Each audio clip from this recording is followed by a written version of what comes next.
she's saying she could help if it's about. All right. Stan can probably do it, thank you. It's the internet is the issue, not necessarily the PowerPoint. Good job. Okay. That was very nice. Yes.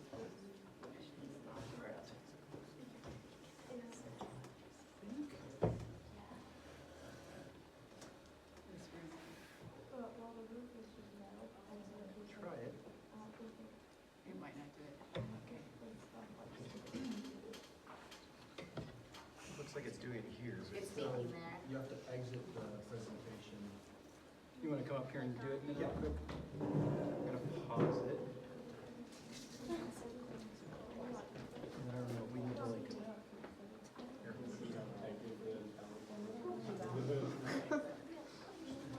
Which is why I have an IT guy. Yeah. At least I got it wireless. It's on YouTube.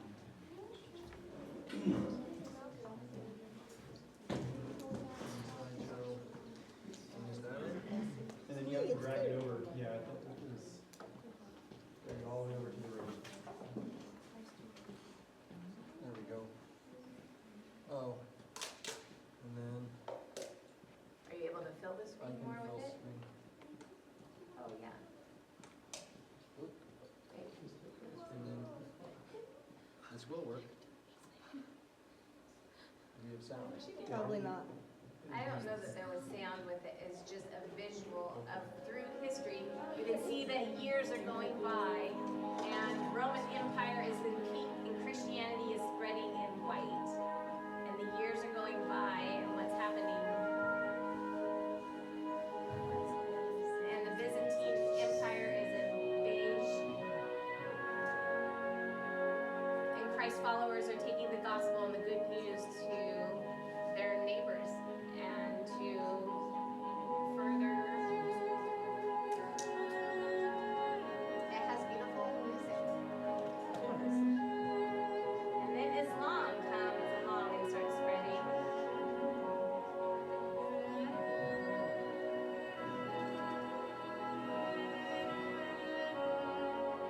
We're at 1200 AD. The Mongols coming in purple. 1400, Columbus sailed the ocean. Now we have Christianity in North America, and our nation is founded, and look how Christianity spread. And missionaries going out on all different parts of the world.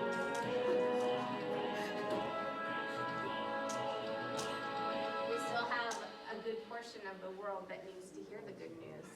And even our nation itself, they have revised our history, and they're no longer teaching about how God was at work in establishing our nation. And Christianity in America is really diminishing. And then I think we're on slide, I'm not sure where we were exactly. When you have generations of children growing up in a public education system without, just go through. Dot, dot, dot. Careful not to move. Yeah, there you go. There's a graph after the video. Right. There, yeah. That look right? And then I can, sorry, that took a little longer than I thought. And now we have a unique situation in the world where parents are taking the initiative to instruct their children in the ways of the Lord, but also in all areas of education. And will that change and have an impact on that part of the world that still needs to hear the good news? We have the opportunity at Living History Days here in Colorado in the spring and the fall for children who don't hear about the good news of Christ coming to our events. We have schools that show up. We have people in the community, in the neighborhoods, as well as homeschoolers to solidify their understanding of God's hand in history.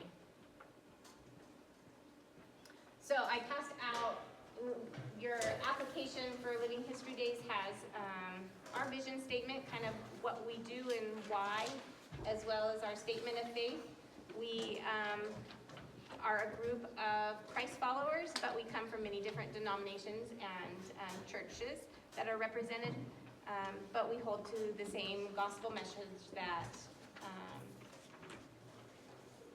Christ is our salvation, and he's the one that paid our penalty for life with him. So the mission and the vision.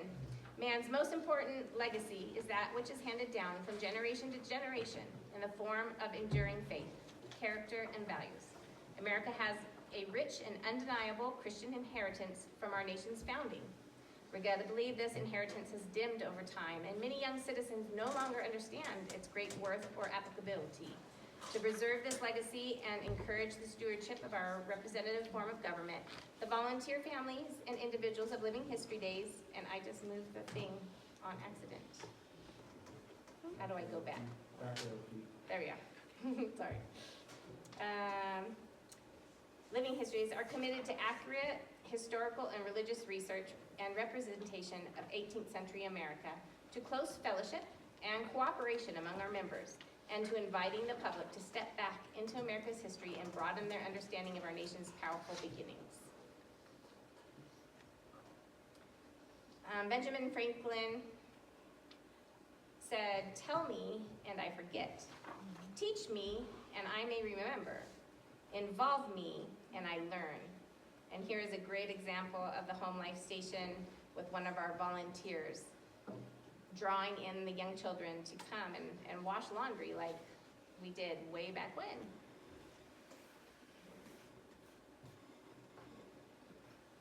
Did I have written down when your message? Is it my turn? I think maybe it is yours. Okay. So when you volunteer and you're going to interact with guests, it's really important that you research and know history. So at first you might know just a little bit, but then over years you're going to add more and more and more. So you want to always be planning to learn and to be ready to contribute more. And you want to interact with the guests. The most important people you're going to see at the event are not other reenactors, but the guests who are coming. You want them to want to know history. You want them to want to come back. You want them to hear the gospel. And then ways that you can learn, because that might feel overwhelming at first. You can go to the monthly meetings, including your station meetings. You learn from other volunteers. You can research from books, articles, videos. You do have to be really careful of revisionist history. So, Katie, what is your top source that you like to use? Diaries and books written in the 1700s. And Daniel, what are some of your favorite resources? I usually use modern resources, but they're always pretty much backed by original sources, and I make sure that they make sense along with each other. How do you know they have original sources? You can usually find them in the back, usually have quotes from original sources that they're actually original. And for the military especially, you can pull together a whole bunch of different books in context and usually figure out what's made up by the author and what's actually history. And for woodworking, generally it's, most everything you find is not revisionist, which is a fun thing about woodworking. People don't revisionize 18th century woodworking. If it's 18th century woodworking, read that, it's good. If I tell you it's wrong, it's wrong. But I would say things to be careful of are women and slavery. Those would be the ones that often are impacted. All right, so, And maybe Native American. and Native Americans, And yes. if they open the book telling you that the American Revolution was a civil war. Yes, that's a good hint that you don't want to study that book. Then things that you can learn about are the battle. Daniel usually specializes in that area, and so does Sequoia. The geographical area, that would be SoCal's expertise. And then different things about the colonists, whether it's their trades, their religious views, how it is from home. And we vary that from event to event, where we're going to be, what location, so you can learn things about that specific location. And on that, if you ever have questions like about military, come ask me or Sequoia. If you have questions about civilian stuff, ask Katie. If you have other questions, you can ask SoCal. He's another one of the officers up here. And each station is a great opportunity for learning. So some of you are starting on one station, you may stay there the whole time. Others of you may move around. My son Benjamin moves around all the time. Daniel stays at one station. Katie's been on different stations. I've always done home life or camp followers. So it helps to just start learning about one thing and then add on to there. And it's really important to help guys see God's fingerprints through the time period of the American War Revolution, to just really see how God's hand has been there. That's an example for that one. So here's an example of Katie sharing the gospel, and she does that intentionally. She likes to tell a story using Jacob's ladder, and it works well to capture Gus' attention. I don't know. What did And four, I then, guess. then you can naturally bring out a character quality. So this year, or this event, the character quality is boldness. So some of you may feel shy. You're gonna have to trust God to help you be bold. I'm really a shy person, but I know my daughter looks at me funny, but I really am shy compared to other people. But I have learned to be more bold, especially in sharing the gospel or doing something that requires teaching. But I wouldn't just do that without God's help. And really important, if you don't know facts about a prop in the station, don't make things up. Just say, I don't know. Be humble enough to say, I don't know, and get somebody else who might know. So it's okay to say, I'll research more. Well, we just talked about Katie. So, but each station should be sharing the gospel in some way, and it's important that you find a way to share the gospel at your station. And everybody may do it differently. That's okay. And then, just to remember Colossians 3:23, work heartily. Whatever you do, work heartily as to the Lord, not for men. So our last event on Saturday, there was so much rain. It was really hard to work. So some people got to reenact like Shannon, and others of us were cleaning up all the mess in the mud, and that was challenging. But it's important to remember that we are there to work and serve guests for the whole day so they can experience history, and we also have to clean up until it's all cleaned up. Yeah, and sometimes there may not be a direction to say, go out and pull the rope poles out. Sometimes you have to take initiative. At the event this day, I was in the kitchen getting lunch ready, and we ended up serving it early. But one little gal, who I think was 9 years old, was she on Home Life? She was on a different station. She was on a different station. So her station wasn't being presented in the rain in the small tents that we had available, so she didn't really have a job. Some of the kids that didn't have a job kind of came and hung out in the kitchen, and we would give them tasks as we thought about them. But this little gal was very creative, and she got the teapot from the Home Life station. She came into the kitchen and had me fill it up with hot water in a tea bag, and she went out and she was serving tea, hot tea, to all the volunteers that were out working in the cold and the muck. So sometimes it takes initiative, but you don't need to wait for somebody to tell you what to do. If you see a job that needs to be done, just jump right in And if you're not sure, ask. There's a lot of jobs to be done. Yeah. And just things that we do to get ready for the events. There'll be a hat making day where we sew caps and some people decorate hats. There'll be cookie baking day. We work together to mix and prepare the dough for the yummy ginger cakes that are at the store. Blacksmith day is at the Ives house. We make the little swords that you get from the blacksmith that day, and a lot of stations meet to help prepare for the event that day. In the fall, there's apple picking. There'll be a time for cartridge making for those in the battles, and sometimes there's an extra additional station meeting at another point. And the Thursday before the event is dress rehearsal. So that means you put on your entire costume the Thursday before to make sure everything fits, everything works. And So on all the buttons that are missing that you didn't know were missing last time you took it off. That's right. And to make sure everything's together.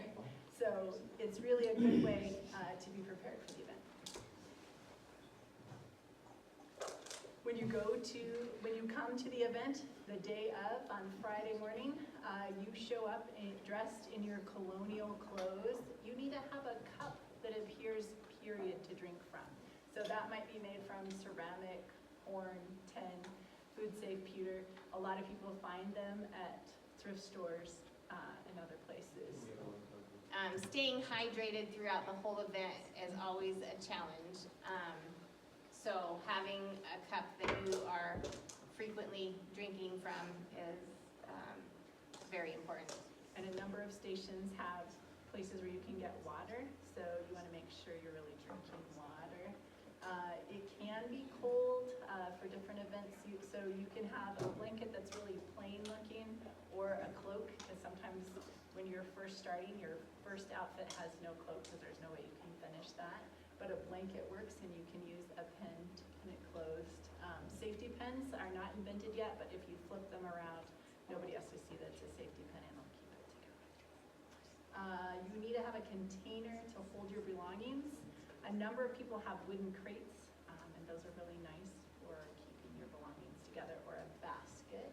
For each event, all the volunteers are able to select a gift from Living History Days. So coming up in the next, probably before the next meeting, we'll be sending out an email to you that you'll be able to select your gift for that event.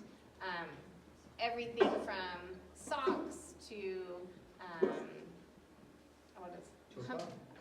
cups, lanterns, sometimes jewelry for the girls,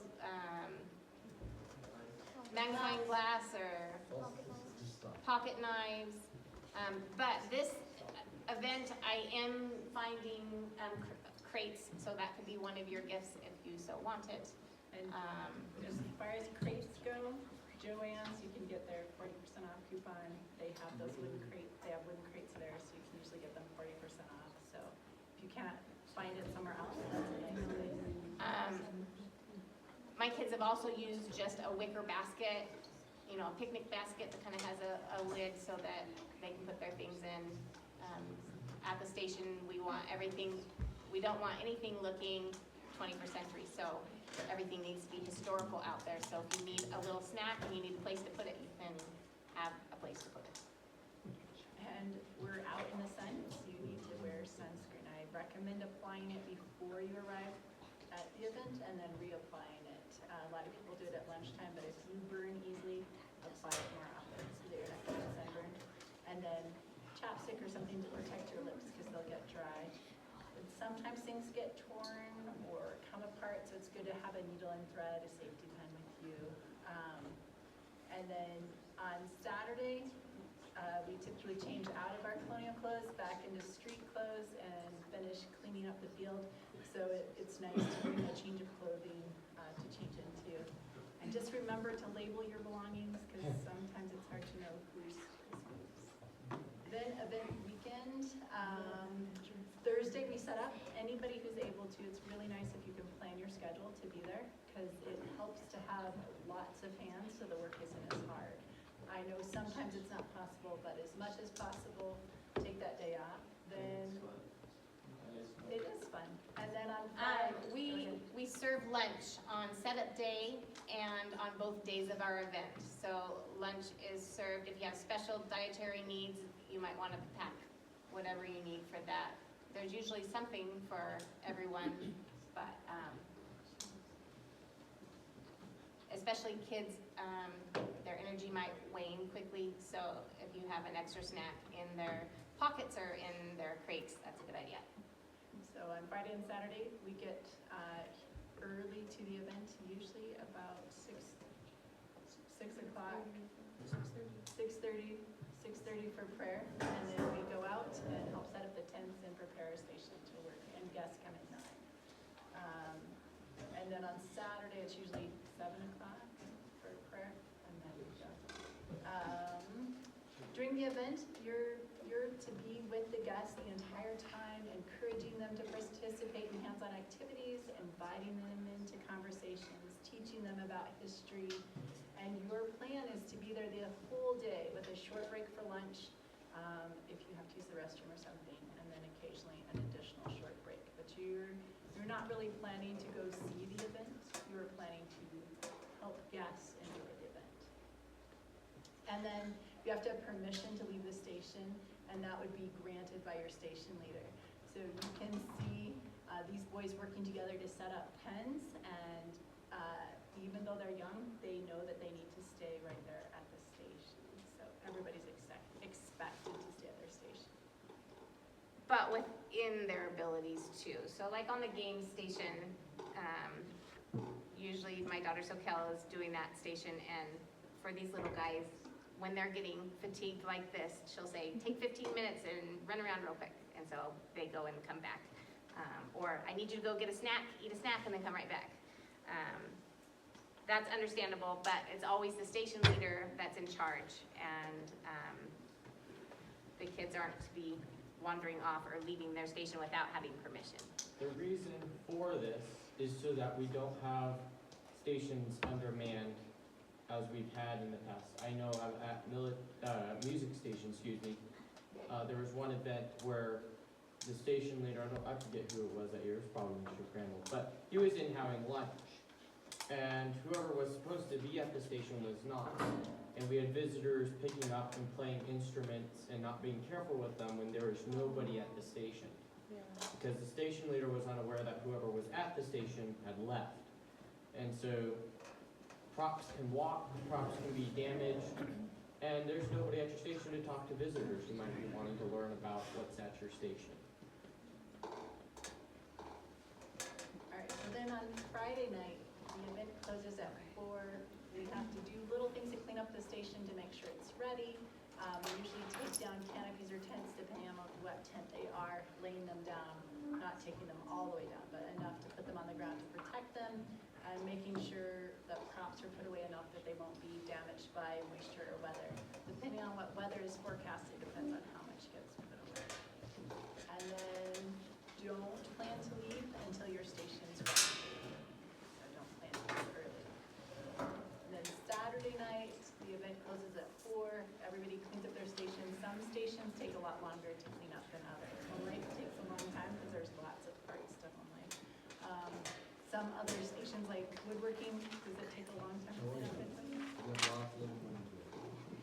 But when we do news stations, something like that, that one's pretty fast.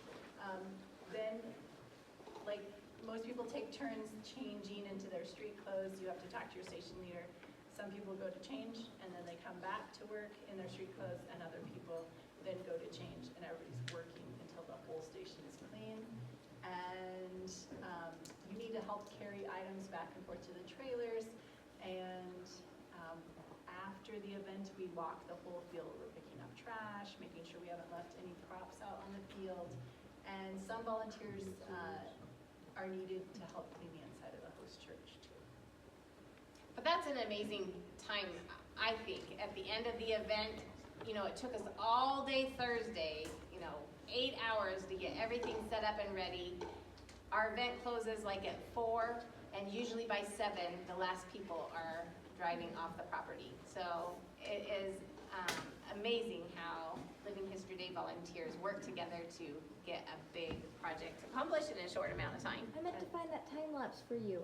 I know, I wanted you to get that, because Olivia had taken her camera and she put it on time lapse one year, and it was just like all the busy bees, and you saw Living History Days all set up, and then little by little by little by little, it was a green field at the end. It was really neat. And when we put things back in the trailer, just at your first few events, you feel like I have no idea what to do next. Just ask. So we've all been there. We've all been like that, but then over the years, you just learn what has to go then. Then there's other events that we participate in. There's Homeschool Day at the Capitol, Fort Lupton Heritage Fair, which happens in May, and it's in Fort Lupton, Colorado. Fort Russell's in Cheyenne, Wyoming. We just were there in July. This is a picture of the group of us that were there, plus a few extras. And then normally Katie and I host a ladies' tea in October, and then there's also a Christmas gala in December. And sometimes there's other events too. Sometimes homeschool groups will ask for just a few stations to come and give a demonstration. And as long as we have volunteers willing to take some of that stuff on, we do it. Other times it's not possible. We don't, but they're fun when we can. And 18th century clothes. Each of you needs to make or buy period clothes. Living History Days have patterns that can be borrowed. You should be making your outfit out of linen, wool, cotton, canvas or duck cloth, broadcloth, muslin, or silk. Silk, I would say not unless you've been reenacting for a long time. And then you want to plan a basic outfit for your first event and add items as you keep going. And then again, bring something to keep you warm in case it's cold. If you can use Townsend as a guide, just don't buy their costume clothes. And always ask other volunteers if you're not sure. Here are some samples of young. We have a question. Yes.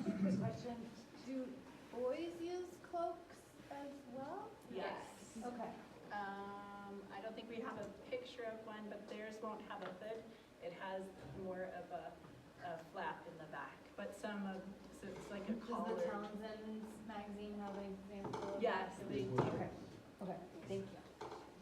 But some of the little boys, it just has a collar attached to a cape, basically, is what it'll look Okay, so like. it's not necessarily floor length. It okay. might be like here. Okay. Would Um, plaid be appropriate for that time period, like? Depends on the plaid. Scottish- So I would mostly avoid plaid for guy stuff, unless it's like What about girls? just check pattern. Also probably mostly for girls. Katie, you can talk to about the girl stuff. Katie knows like everything about Plaid avoid or yes? I would mostly avoid plaid, especially for guys. Like red, gray, You could do like you can do like checker patterns, Okay. but I Or would it's mostly two solid avoid. colors.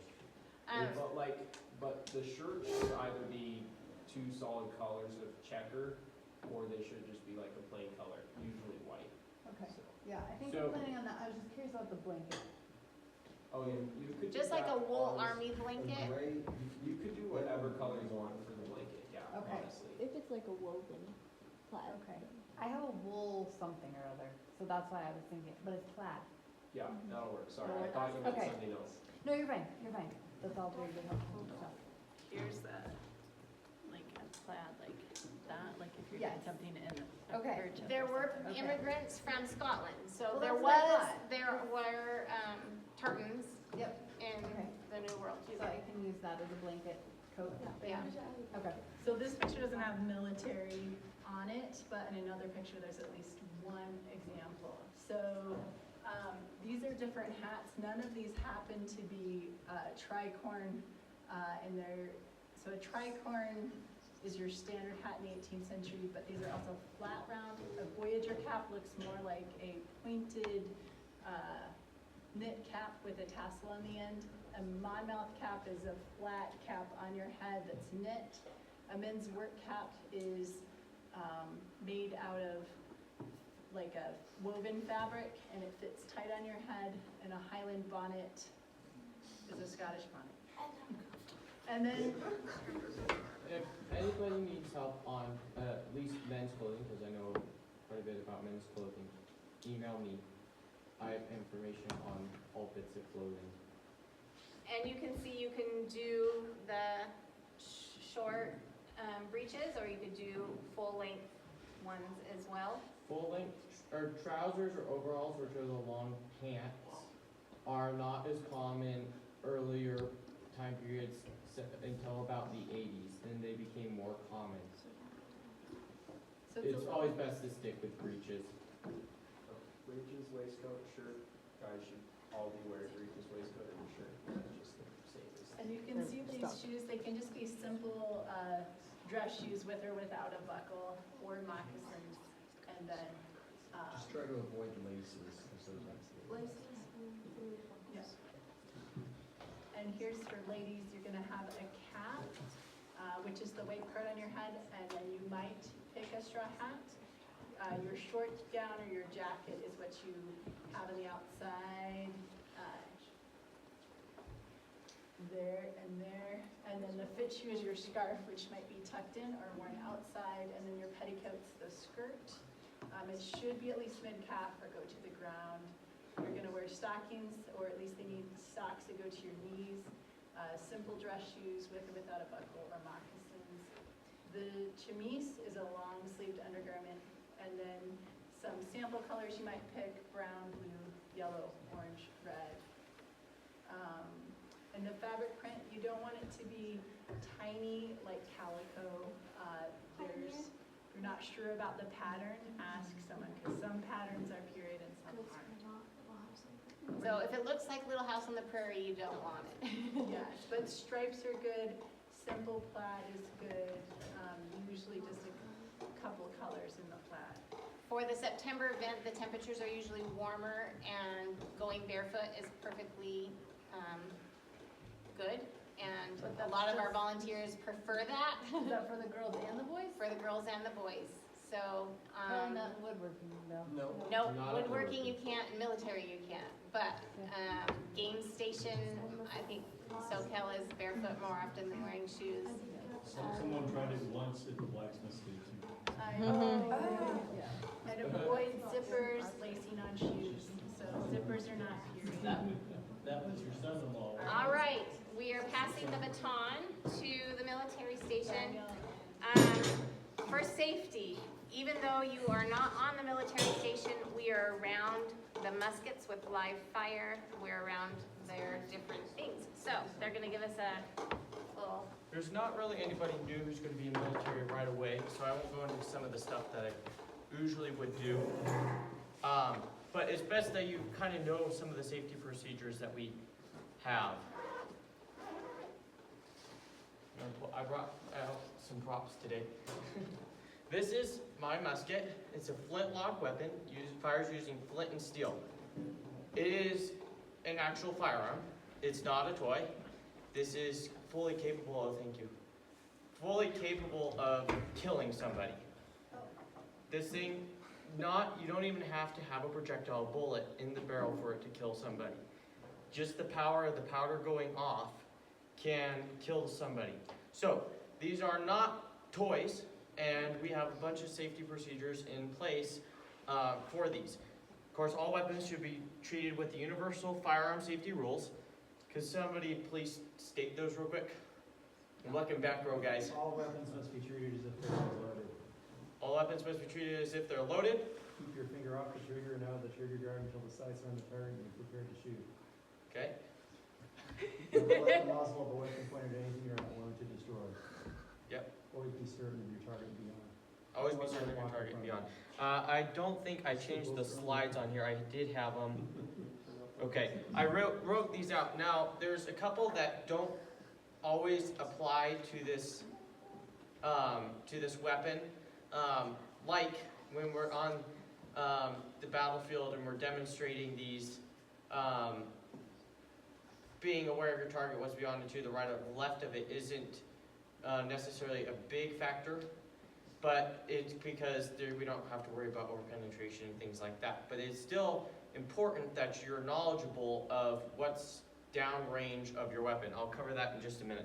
So, we got to treat these things like they actually kill somebody, and when we're demonstrating them, we should never, especially off the battlefield, we should never point them at a fellow reenactor or a guest, even if it's unloaded, for demonstration or any other reason. It's very important that people view us as handling these firearms appropriately. And then, of course, never point a firearm at a guest. And then always be aware of where my muzzle, or where your muzzle is pointed. Mine right now is pointed towards the ceiling. That's a safe direction. Let's see. Daniel. So all these things that are in the battle, Sequoia will be taking care of. If anyone ever has questions about the battle, come to me or Sequoia, because under the board we're in charge of really all the battle and military stuff in the industry days. All weapons stuff, me and Daniel are in charge of as of this point. So, yep. When in the battle, you shouldn't be pointing directly at another reenactor. We don't point directly at them. We're going to either aim a little to the right or above them, just so that if there is something in our barrel, say a bit of rock or something else that acts as a projectile, we're not actually aiming at other reenactors, and we can avoid the risk of hitting them. And then never point a firearm directly at guests in the battle. There's some scenarios where we have people that are in front of the crowd pointing away, and so then of course you're gonna have reenactors that are pointing towards those reenactors that are in front of the crowd. And so it's important to always remember that you do not at any point your firearm at the guests. You're pointing up. You're either pointing up or you're pointing to the side. You're not actually aiming directly at them. And in scenarios where they're directly in front of the crowd, there isn't really a place to aim to the right or the left. We're not going to actually point at those reenactors or act like we're firing at them. Ramrods are never used because they can be when we're demonstrating, because they can act as a projectile if left in the barrel. So notice when we're on the field, unless we're doing a drill demonstration where there's nobody downrange, and in that scenario, I always have a safety check, make sure everybody's ramrods are back in place before we even go to present. So we'll never touch the ramrods, even though that's not historically accurate. It's a big safety measure that we have to take. In fact, in the past years, they even had guys leave their ramrods in a tent instead of taking them on the field. I don't see that as necessary as long as our reenactors are not using them. Let's see. When charging guests or other reenactors during the battle, these guns must be unloaded. If you didn't fire and you already loaded, you have to dump your powder and make sure that your lock is in the open or fired position like this. This is what it looks like if it's in the open or fired position. This is the closed, ready to fire position, and this as well. So when charging, make sure that this lock is open, there's no powder in the pan, and that you've dumped all your powder out of your barrel. You do that by pointing the barrel towards the ground and giving it a couple good taps. When charging, you shouldn't get in front, within 2 feet of a visitor or 1 foot of a reenactor with the muzzle of your gun. So when we're charging guests, or like we do at the end of every battle, or other reenactors in the battle, we're not actually getting them too close to avoid muzzle striking people. Let's see. Another safety precaution that we have, so we don't have guns wandering around and being fired accidentally, unless you're demonstrating or firing your personal firearm, or you're a member of a military station, you may not fire a gun during the official hours of the event. There's a few exceptions to this where the battle and military station leaders have approved somebody to either test fire somebody else's gun or just get the experience of shooting it, which we do on occasion. And if you're ever wanting to fire or hold or touch any of the guns that we have at Living History, always come to me or Sequoia first, or the person that actually owns that gun, and just make sure that it's okay and it's a good time to do it, because a lot of this, we're just trying to be really careful around whatever guest sort may be there and make sure there's no one on the field when we're firing and stuff like that, so. And you may have mentioned this, but I don't think you have any ball or projectile that's actually loose that is even brought to the event. You have some that are actually glued to like a board. Yeah, something? we Or have a there's no demonstration of musket balls at military stations that are fixed to a board, so they can't be put down a barrel. We do have a couple at Long Hunter Station. Sometimes they'll pour bullets. Usually I try to have those be too big to fit down a barrel. Like I have a mold that is a 75.3 caliber, so it's not going to fit down, or .753 caliber, so it's not going to fit down a barrel. And I know at Surgeon as well, they have those that they remove from the victims, but those aren't out and loose. Those are put away in a bag. They're always going to be watched carefully by the station leaders. Yeah, and they don't even have them out on display. They just have them during the surgery that they remove from a bag, and then they place them back into a container, I think. So that's very important too, that we don't have stuff drop down barrels without us knowing, because inevitably it will happen. In fact, we have a cannonball for the cannon that is just a little large. It's not going to fit down the barrel, and that's what we hand to visitors here. See how heavy it actually is. And the second I handed it to a young, I think it was a young girl up at Fort Russell, she walked right over to the cannon and shoved it into the barrel, and it couldn't fit. But that was her immediate thing. She went and put it right at the barrel. And I was like, that's why we don't have actual ammunition, because inevitably it will end up in a barrel. So and then we're dealing with actual live rounds. One more thing that I wanted to cover, if you have your own personal fire lock or you need to test fire somebody else's or military's, it is very important that you walk out to the field and you view the field before loading. Make sure that there's nobody on the field that you're test firing, and if there is, you need to go ask them to step behind you before you even start to load. Sometimes we've had people that load, walk to the field, and bang, and they didn't even notice that there's some kids behind structures on the field, which happens every single event that we have stuff on the battlefield. So if you're test firing or demonstrating a fire lock and firing onto the field, you need to make sure that there's nobody on it, and that if there are people, they're behind you. Okay, black powder. This is a form of gunpowder, and it's the most dangerous, arguably, form of gunpowder because, as I'll cover later, it ignites super easy. It's very dangerous and it's super expensive, so it should not be used wastefully while firing guns, meaning that we don't load too big of a charge, etc.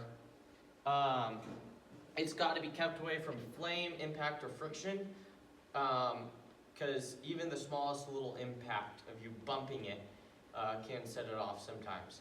So it's very important that we handle it and treat it with care. Only members that are participating in the battle can have possession of powder cartridges, and those cartridges must be stored in approved cartridge boxes. We're going to start making sure that everybody has a proper cartridge box that is properly carrying those cartridges, doesn't allow them to spill, and doesn't allow sparks, etc. to get inside. Because we have had some that will spill cartridges, kids pick them up later, fill their powder horns with them, basically putting a bomb on the side of their, hanging around their neck. So it's very important that we have them in proper cartridge boxes. So if kids find a cartridge on the ground, what are they to do with it? Yeah, so if you see anybody picking up full cartridges, they need to be turned into military station and make sure that happens. We don't want, What do they look like? they're little paper tubes. Paper things that you tear off and show us. Yeah, I've seen them. yeah. Thank So you. those little paper tubes, those are cartridges, and they'll have powder in them. Sometimes kids find ones that we've already used that have a little bit of powder in them, they just collect them. I'm guilty of that as a visitor. I used to go and pick them up. But I usually would turn them into the military guys, like, hey, here, reuse this. They never did because the powder can get dirt in it while it's lying on the field. But Daniel's telling me I'm talking too much. All right, that's and then discretion needs to be used to where to bring and keep those cartridges. Obviously, not around campfires. Should they be brought? That's kind of a common sense thing that you'd be surprised people still do it. And because of our friend Garrett Harlan, we have to put this one in here. Black powder should not be used to light fires. All right, edged weapons and tools. So this one applies to woodworking as well. But mainly for military station where we have edged weapons, swords, etc. They should be always used in a safe and respectful manner. I know sometimes at woodworking too that tools are not used in a very respectful or safe manner because they can be swung around, etc. Sometimes the axes for chopping wood, kids play around with, or even sometimes volunteers, that is not safe at all. And it should be used in a safe manner. If anybody's demonstrating edged weapons or tools, they should have a reasonable amount of cleared space to do so. And if you're demonstrating weapons, you need to have the knowledge and consent of military and battle station leaders, as those require swords, spontoons, bayonets. And we need to make sure that we're aware of those being used or demonstrated. And in the battle, we don't use bayonets for safety reasons. These are extremely dangerous weapons, and just, I've seen it happen close to people being stabbed by bayonets because somebody was not being careful. So, I think that's all I had.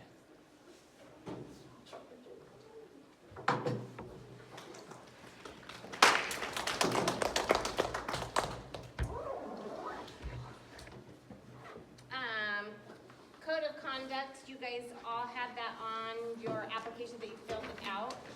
But just to review it again, that's all basic common courtesy, biblical ways of living. But it's always good to be reminded. First, because Living History Day is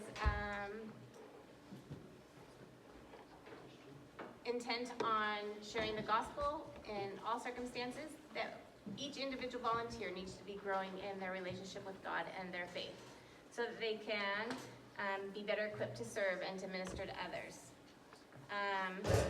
We need to be respectful of all volunteers and work together in unity for the common purpose of our Living History Day events. There's going to be people that grade us the wrong way. We're going to get tired and cranky and sometimes handle things not ideally. So be quick to apologize, quick to make it right.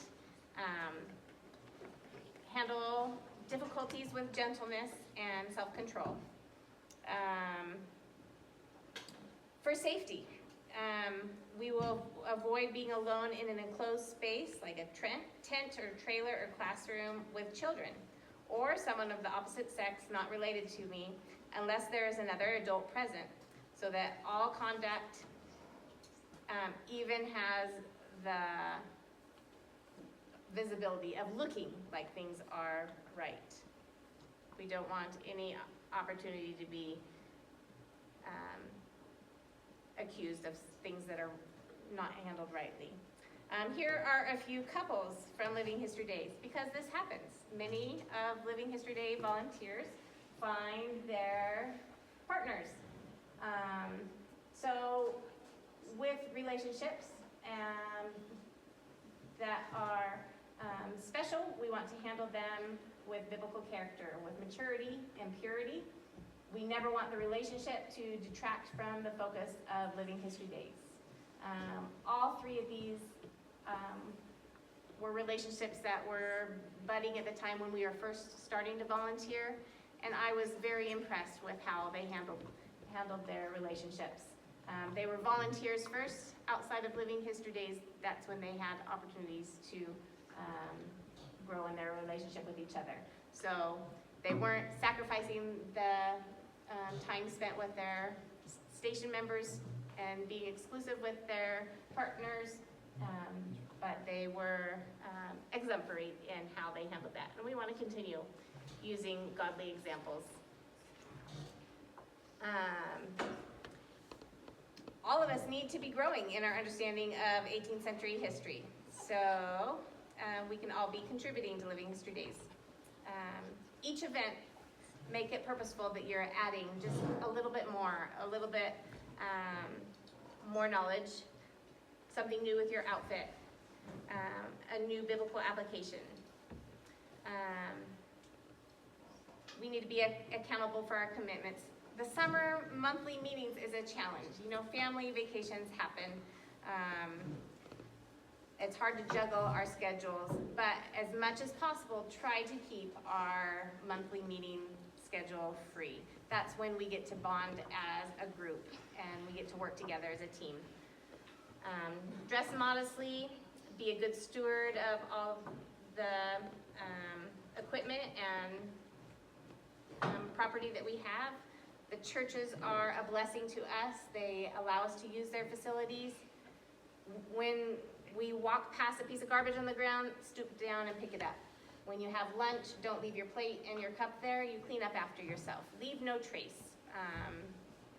Want to be respectful of that. I don't know what I keep bumping that makes it do that. Okay. Our character needs to be exemplary. Nothing that is contrary to Christian conduct. So we're not using addictive substances and tobacco, marijuana, alcohol, common sense. I always act with the health and safety of myself and others in mind, following all safety guidelines for the use of tools, equipment, fires, and weapons. Fires are very, very important. So if you're on a station that has a fire, you need to Be attentive when your station leader is giving you explicit instructions on the fire. A fire must never be left unattended.